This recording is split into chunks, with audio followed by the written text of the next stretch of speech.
Welcome back to the Unlimited. I love this podcast, dude. To the Unscripted Podcast, episode 50 or whatever. I think this goes into our next segue. Yeah. 2025, is it good or is it bad? And I think you started off. It's definitely bad It's now. bad. Yeah. No. All right. What is your take? Ooh, question. 2025, is it good or is it bad? What's bad? How much time do you have? No, do I? What's bad? Holy moly. Okay. It's going to seem probably stupid.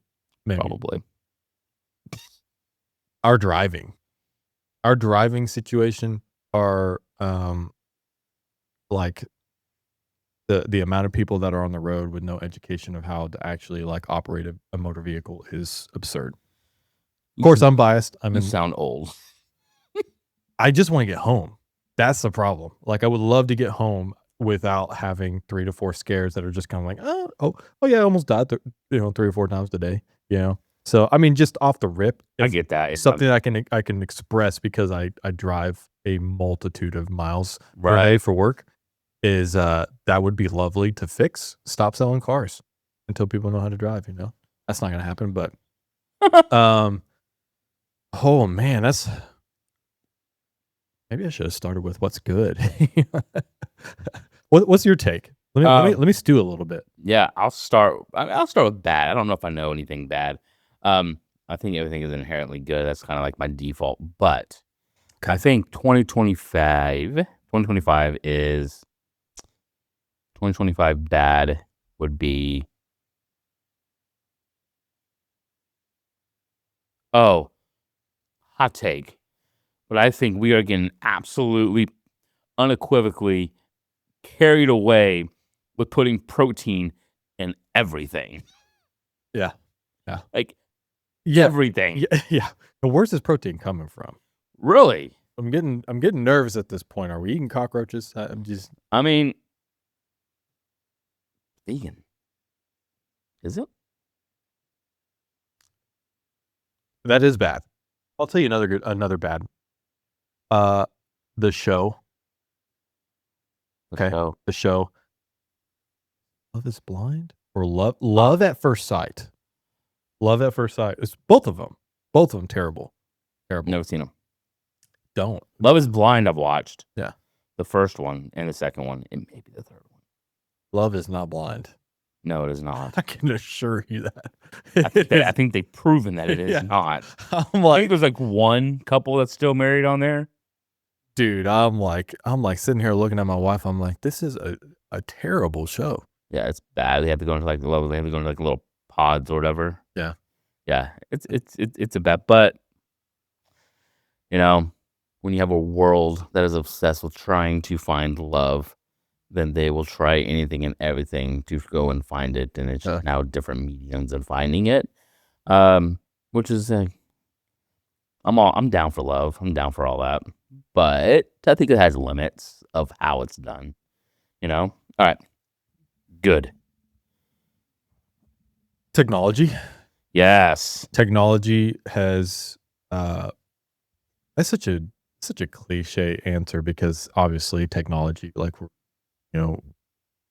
I feel like comparatively to early 2000s, so far much more advanced than we were before, and that's just like obvious.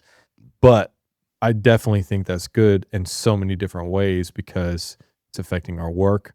It's affecting. I don't like how it's affecting us from a social perspective. Yeah. The scrolling aspect and being so diving so deep into all the devices and stuff. Like, for instance, I watched a commercial or a video or something about like one of the new Cadillacs and was like showing all the different gadgets, and they were really cool. But I'm like, you're just driving, you know what I mean? And I guess for your kids in the back, they're like, experience. Yeah, I can't talk about this with you because I know how you feel about luxurious cars and whatnot. So yeah, I do. Yeah, it's not a bad thing. Which is fine.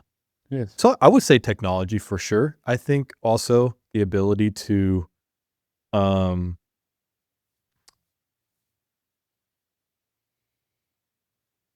wanted to say the ability to be heard, the Ooh, ability to, yeah. That's good? I think so. Okay. I think so. To it's a different time where you can actually chime up. Let's just even say Okay, to have your voices heard. correct. Yeah. Okay, yeah. I think that's really good. I think we're in a time where it's good and bad, right? Because I think when you have because you have a group of people that are, be careful how I say this before I get freaking canceled here. There's a group of people that are for good, that when they get their voices heard, good things and good change happens. Then you also have the other side. I'm not going to talk about the other side, but a lot of people know about the other side. But who knows? What is the other side, Michael? I'm not sure. But yeah, there's the other side that comes up, and when their voice is heard, you're like, "Oh, they're talking again. That sucks." Like it's not a good thing, because it's a lot of BS that doesn't really make sense. And I'm sensitive to the fact that it could make sense for you, and I get that. Are you talking directly to me? But no, I'm not. But So the other side is black people is what I'm defining. Yeah, I see. I'm rethinking this whole. way to divide. I see why you wanted to do this color scheme. Black. Well, I'm wearing black. Yeah, I guess. Yes. I hear what you're saying. And so, like, it's like, I don't know. It's like more of like it can be good and bad to have your voice heard, right? Like I said, we have multiple groups of people that if they have their voice heard, then it does more damage than it does good. But then you also have the ones that are speaking for good, that does allow cover up of the bad. But usually it's only kind of temporary because there's so much bad. And so I think there's two sides of it. I think what's also good though, is how easy it is to do something of significance, right? The barrier to entry for most things is low. That's actually a really good one. Yeah, that's right. The barrier to entry is low. So if you want to be an entrepreneur and you want to do something yourself, you want to get out of the rat race, or maybe, Gen Z saw their parents just killing themselves, right? And they're like, you know what? I don't want to follow those footsteps. I don't want to do that, right? Like, that's not what I want to do. That barrier to entry to make something happen is amazing. And I think we are living in the greatest era of entrepreneurship that we've ever seen before. Yeah, I also think there's a lot of pressure there, though, too. There is. Because 2025 now, I guess maybe a good, because it gets you out of your comfort zone and you really have to go out there and figure some things out, which I think is actually good. But it's also causing a lot of hysteria, inflation, just the cost of living, the prices of a lot of homes. I mean, when you drive down somewhere in a pretty average location and it's like, hey, this neighborhood only $750, that's pretty absurd, but maybe that's just a justification for how much capitalism is working, and how much people are out there grinding and putting in the hours and they get success out of that. Well, whether that's, you're medical or surgical or a lawyer or whatever the case is, even from like a career tenure perspective, like maybe you've just put in enough time. Maybe that's also the demographic of people. I think we have the most amount of elderly at the moment, and people were really nervous about that because what's next, but death inevitably for everyone, right? I'm not speaking that over anybody, but what I'm saying is, like, we have like the most amount of elderly right now, I think, in this time frame. 100% we do. So they're claiming certain things, they've paid off certain things. So I mean, you probably see that, but yeah, I think there's I think there's a huge amount, and also that means that a lot of elderly and a lot of boomer Gen X, are trying to pass on to their children and they don't want it. So I think it creates an opportunity for people like you, myself, and others to be able to step into what others have built and acquire stuff that others have built. And I think that's a cool position to be in. Man, but I think what's awesome, and I think another massive good, is just how many people are just coming to faith. Yeah. Yeah. I mean, Okay. like Yeah, that's a really good one. I think like a That's the best. drastic amount of people that I'm just like, wow, that's so cool, right? Like that's really cool to see, right? Because when we talk about faith in business, when we talk about in general, right, and building for the kingdom is a way for others to understand that God can infiltrate everything, right? He has the power to infiltrate everything, right? And so it's not just about personal life. It's going to be business. It can be, it can be anything, right? It can be anything. It usually is separated between personal and business, but it's everything in between too. And so being able to truly like see that at a mass is really awesome. Yes, it is. I think also, though, something I'm worried about, and I talked to Sarah about this, my wife about this, is faith isn't political, but we see a lot of faith in politics. And I think that's good, but it feels very political. It almost kind of feels like the Pharisees, you know what I mean? Yeah. In some instances, because, having the love of Christ and deepening your relationship with Jesus is not about going out and like making the next person feel wrong about what they're doing. It's about showing them, through proximity of your relationship with Christ and conversation that the way of Christ is inevitably the right way. And that's not by me going out and debating with you and me going, so you think, and spitting off a million words at you. And I could start naming some names, and I'm not going to, but even from a conservative side, I think it's just getting to a point where fame gets to everyone.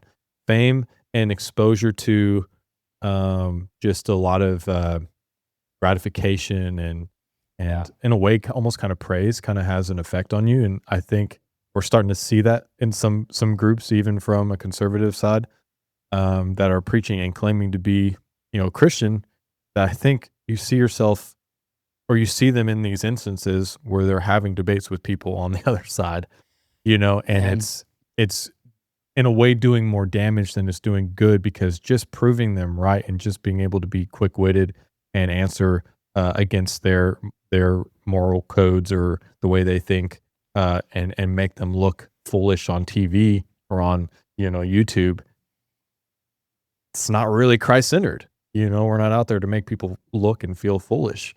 And I think that's I think it's kind of having a more negative effect than it is good. Yeah, I think I think there's another side to it. Okay. I think the other side is that yes, that's happening, and I think it's an inevitable part of it as well. Of course. But I also think that there's a spotlight on that, right? And then if there's a spotlight on my life and on your life, like, would other people say the same thing? Well, that's not the love of Christ.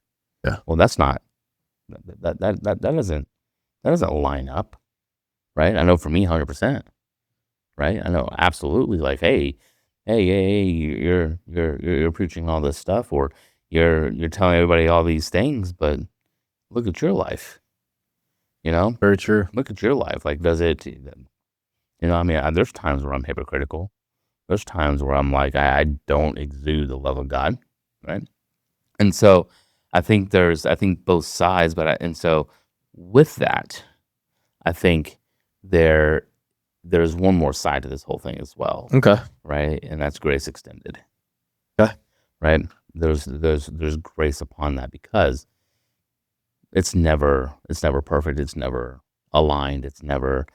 Do we want that? Yeah. I mean, because that's the ultimate goal, right? Is to exude the love of God and to be shaped in the image of God. But we will always fall short of that, right? And so that's why we have our continuous repentance and everything else between.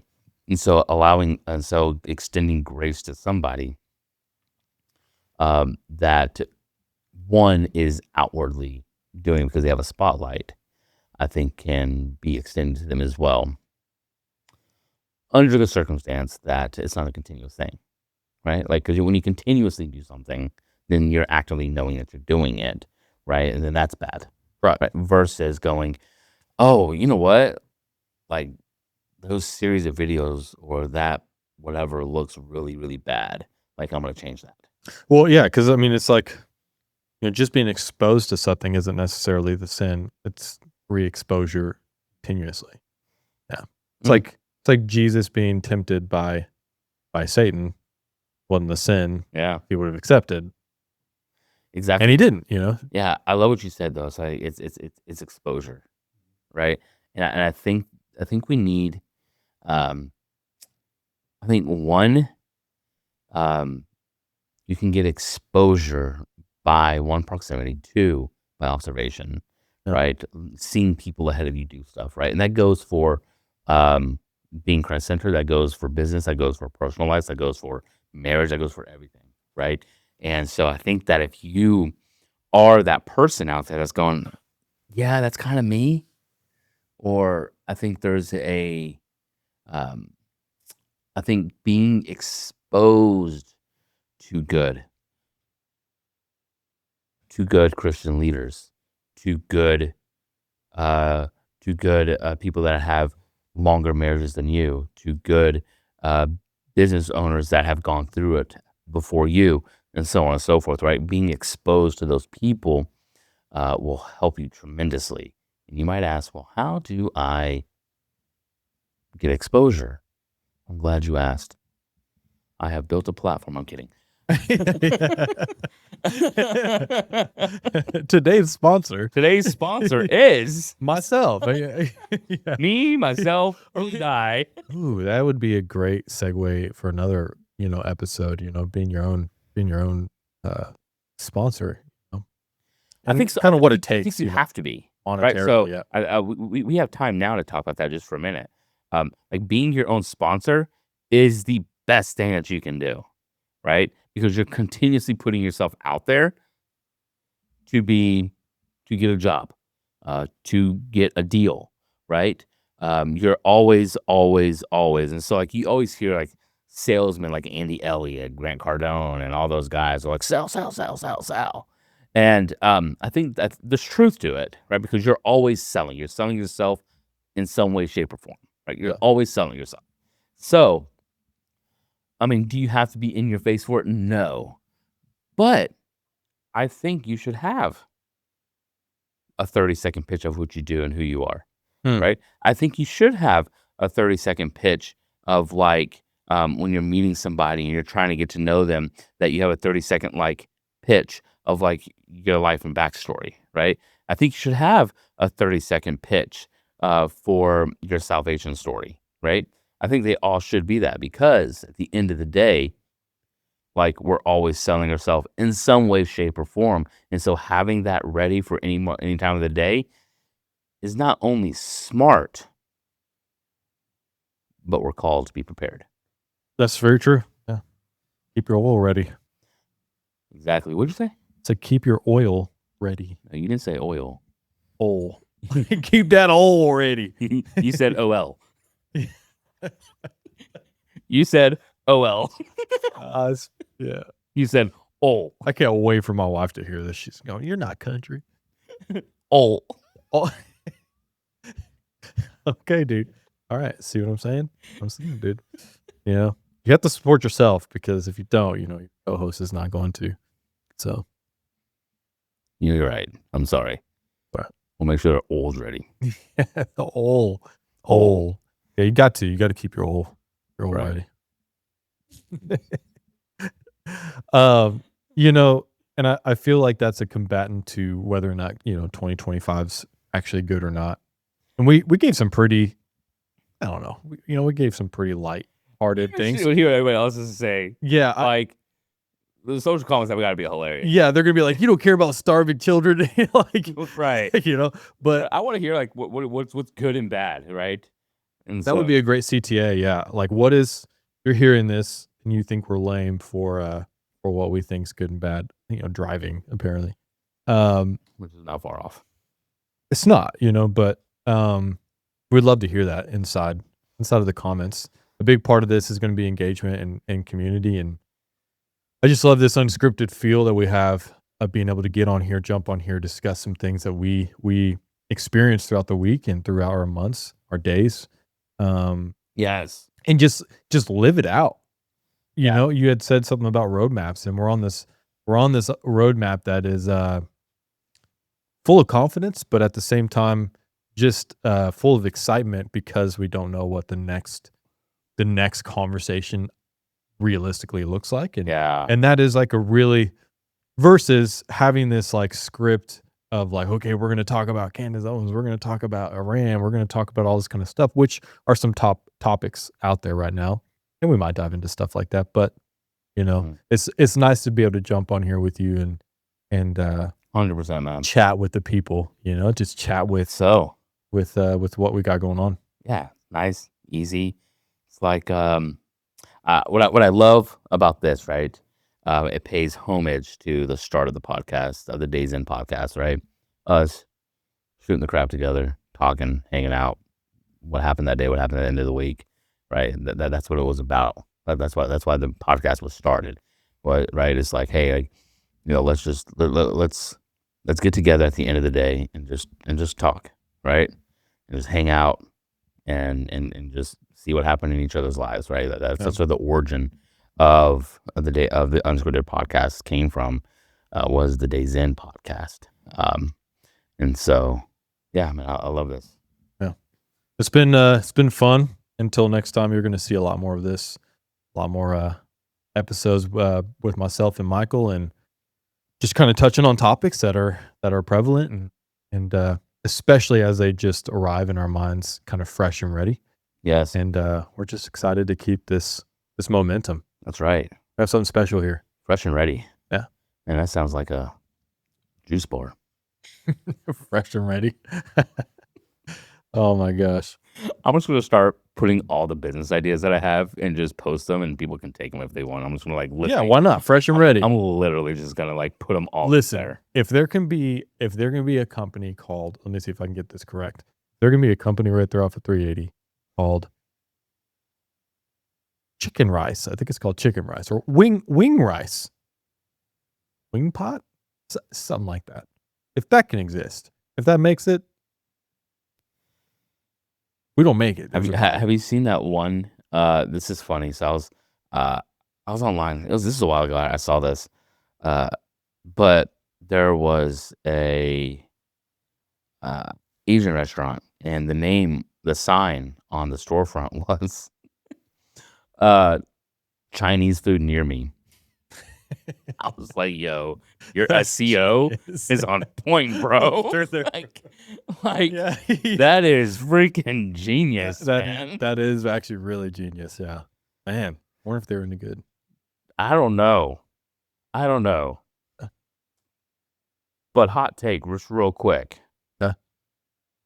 I think Asian restaurant owners know exactly why they're naming their restaurants in certain ways. Yeah, obviously. I swear, I think it's like Wing Pot or something. I don't know. I think there's one called Pho You. I'm just saying, bro. Yeah. No, awesome, dude. This is fun, man. Always, brother. Appreciate you. Thank you, guys. Peace. Peace.